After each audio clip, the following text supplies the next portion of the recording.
ابو درداء رضی اللہ عنہ کہتے ہیں کہ رسول اللہ صلی اللہ علیہ وسلم نے فرمایا، کیا میں تمہیں سب سے بہتر اور تمہارے رب کے نزدیک سب سے پاکیزہ اور سب سے بلند درجے والے عمل کی تمہیں خبر نہ دوں؟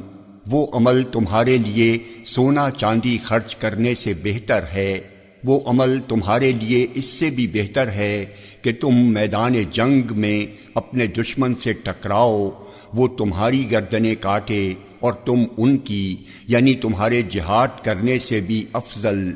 لوگوں نے کہا، جی ہاں ضرور بتائیے۔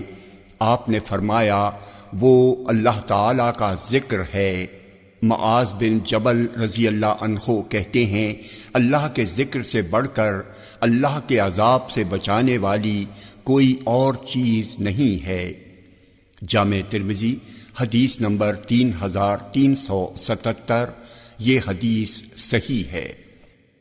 ابو ہریرہ اور ابو سعید خدری رضی اللہ عنہما سے روایت ہے، انہوں نے گواہی دی کہ رسول اللہ صلی اللہ علیہ وسلم نے فرمایا، جو قوم اللہ کو یاد کرتی ہے، ذکر الہی میں رہتی ہے، اسے فرشتے گھیر لیتے ہیں اور رحمت الہی اسے ڈھانپ لیتی ہے، اس پر سکینت طمانینت نازل ہوتی ہے اور اللہ اس کا ذکر اپنے ہاں فرشتوں میں کرتا ہے۔ جامع ترمذی حدیث نمبر 3378، یہ حدیث صحیح ہے۔